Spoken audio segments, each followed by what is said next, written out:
ಈ ವಾಲ್ಮೀಕಿ ನಿಗಮದಲ್ಲಿ ಹಗರಣ ಆಗಿದೆ ಅಂತ ಹೇಳ್ತಾರಲ್ಲ, ನಿಜಕ್ಕೂ ಇಲ್ಲಿ ನಡೆದಿರೋದು ಏನು? ಯಾವ ರೀತಿಯ ಹಗರಣ ಆಗಿದೆ ಅಂತ ಆರೋಪ ಕೇಳಿ ಬರ್ತಾ ಇರೋದು? ಯಾರೆಲ್ಲ ಇದರಲ್ಲಿ ಆರೋಪ ಹೊತ್ತುಕೊಂಡಿದ್ದಾರೆ ಇವಾಗ? ಅದಕ್ಕಿರ್ತಕ್ಕಂಥ ಕಾರಣಗಳೇನು, ದೂರೇನು, ಡೆತ್ ನೋಟ್ನಲ್ಲಿ ಏನಿದೆ, ಎಷ್ಟು ಕೋಟಿಯ ವ್ಯವಹಾರ ಆಗಿತ್ತು ಇದರಲ್ಲಿ, ಯಾವ್ಯಾವ ಅಕೌಂಟ್ಗಳಿಗೆ ಇಲ್ಲಿ ಹಣ ಹೋಗಿದೆ, ಯಾರ ಸಹಿ ಮೂಲಕ ಹೋಗಿದೆ, ಯಾರ ಸಹಿ ಹಾಕೇ ಇಲ್ಲ, ಯಾರ ಅನುಮತಿಯ ಮೇರೆಗೆ ಹೋಗಿದೆ, ಯಾರ ನಿರ್ದೇಶನದ ಮೇಲೆ ಹೋಗಿದೆ ಅಂತ ಹೇಳಿ ಕೆಲವರ ಬಳಿಯಲ್ಲಿ ಸ್ವಲ್ಪ ಮಾಹಿತಿ ಇರಬಹುದು, ಕೆಲವರ ಬಳಿಯಲ್ಲಿ ಜಾಸ್ತಿ ಮಾಹಿತಿ ಇರಬಹುದು, ಕೆಲವು ಕಡೆಗಳಲ್ಲಿ ಬೇರೆ ರೀತಿಯಲ್ಲಿ ಬರ್ತಾ ಇರಬಹುದು. ಓವರಾಲ್ ಆಗಿ ಇಲ್ಲಿಯವರೆಗಿನ ವಾಲ್ಮೀಕಿ ನಿಗಮದ ಹಗರಣಕ್ಕೆ ಸಂಬಂಧಪಟ್ಟಂತೆ ನಡೆದಿರೋದೇನು ಅಂಥೇಳಿ ನೋಡುವಂಥ ಟೈಮ್ ಇದು. ನೋಡಿ, ಸದನದಲ್ಲಿಯೂ ಕೂಡ ವಾಲ್ಮೀಕಿ ನಿಗಮದ ಹಗರಣದ್ದೇ ದೊಡ್ಡ ಗದ್ದಲ ಆಗ್ತಾ ಇದೆ. ಅಲ್ಲಿ ಸದನದ ಬಾವಿಗೆ ಇಳಿದು BJP JDS ನಾಯಕರು ಹೋರಾಟವನ್ನು ಮಾಡ್ತಾ ಇದ್ದಾರೆ. ಹಗರಣ ಆಗಿದೆ ಅಂಥೇಳಿ ಈ ಒಂದು ಹಗರಣದಲ್ಲಿಯೇ ಇಡೀ ಮುಂಗಾರು ಅಧಿವೇಶನ ಬಹುತೇಕ ಮುಳುಗಿ ಹೋಗ್ತಾ ಇದೆ. ಮಳೆಯಿಂದ ಕರ್ನಾಟಕದ ಬೇರೆ ಬೇರೆ ಭಾಗ ಒಂದು ಕಡೆ ಮುಳುಗಿ ಹೋಗ್ತಾ ಇದ್ದರೆ, ಈ ಒಂದು ಹಗರಣದಲ್ಲೇ ಇಡೀ ಅಧಿವೇಶನ ಮುಳುಗಿ ಹೋಗ್ತಾ ಇದೆ. ಸರ್ಕಾರದಿಂದ SIT ತನಿಖೆ ಮಾಡ್ತಾ ಇದ್ದೀವಿ, ಯಾರೇ ತಪ್ಪು ಮಾಡಿದರೂ ಬಿಡಲ್ಲ, ಸರ್ಕಾರದ ಒಂದು ವಾದ ಆಯಿತು. ಇಡಿ ಎಂಟ್ರಿ ಆಗಿದೆ. ಈಗ ನಾಗೇಂದ್ರ ಏನೇ ಸಮರ್ಥನೆ ಮಾಡಿಕೊಂಡ್ರೂ ಕೂಡ ನಾವು ಅದನ್ನು ಒಪ್ಪಲ್ಲ. ತನಿಖಾ ವರದಿ ಬರಲಪ್ಪ, ನಾಗೇಂದ್ರ ಏನು ಬೇಕಾದ್ರೂ ಮಾತಾಡ್ಕೊಳ್ಳಿ, ಅವ್ರು ಮಾತಾಡಿದ್ರೆ ಅಂದ ತಕ್ಷಣ ಬಿಟ್ಬಿಡ್ತೀವ? ಇಲ್ಲ, ನಮಗೆ ಇನ್ವೆಸ್ಟಿಗೇಷನ್ ರಿಪೋರ್ಟ್ ಇದೆಯಲ್ಲಪ್ಪ, ಅದು ಇಂಪಾರ್ಟೆಂಟ್ ನಮಗೆ.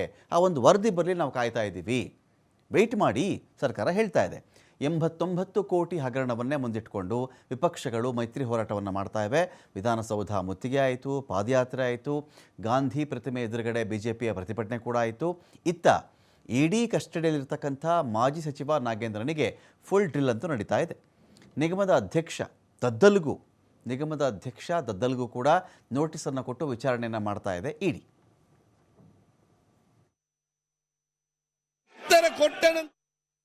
ಆಗದಿದ್ರೆ ನೀವೇನ್ ಬೇಕಾದ್ರೂ ಮಾಡಿ, ಇದು ಮುಖ್ಯಮಂತ್ರಿಗಳ ಉತ್ತರವೇ ನೀವು ಕೇಳುದಿಲ್ಲ ಅಂತ ಏನು ಮಾಡ್ಲಿಕ್ಕೆ ಸಾಧ್ಯವಾಗ್ತದೆ? ನೀವು ಅಲ್ಲಿ ನಿಂತು ಈ ರೀತಿ ಬೊಬ್ಬೆ ಹಾಕಿದ್ರೆ ಯಾರಿಗೆ ಅಲ್ಲಿ ಕೇಳ್ತದೆ? ನೀವು ಯಾರಾದ್ರೂ ಮಾತಾಡಿ, ಅದು ಎಲ್ಲರೂ ಮಾತಾಡಾಗ್ತದ? ಸ್ಪೀಕರ್ ಅವರೇ, ನಿಮ್ಮ ಆತ್ಮಸಾಕ್ಷಿ ಒಪ್ತದ? ಒಂದ್ ತಿಂಗಳಿಂದ ಯಾರು ಹೋಗಿಲ್ಲ, ಒಂದು ರಿವ್ಯೂ ಮಾಡಿಲ್ಲ, ನೀವು ಕೇಳಿ, ನೀವು ಚರ್ಚೆ ಮಾಡಿಲ್ಲ, ಅದನ್ನ ಯಾಕೆ ನೀವು ಚರ್ಚೆ ಮಾಡುದಿಲ್ಲ? ಚರ್ಚೆ ಅಲ್ಲಿ ಯಾರು ಚರ್ಚೆ? ಈಗ 177 ಕೋಟಿ ಚರ್ಚೆ ಮಾಡಿ. ಈಗ ದಲಿತರ ಸಾವಿಗೆ ನ್ಯಾಯ ಕೊಡಿ, ದಲಿತರ ಸಾವಿಗೆ ನ್ಯಾಯ ಕೊಡಿ.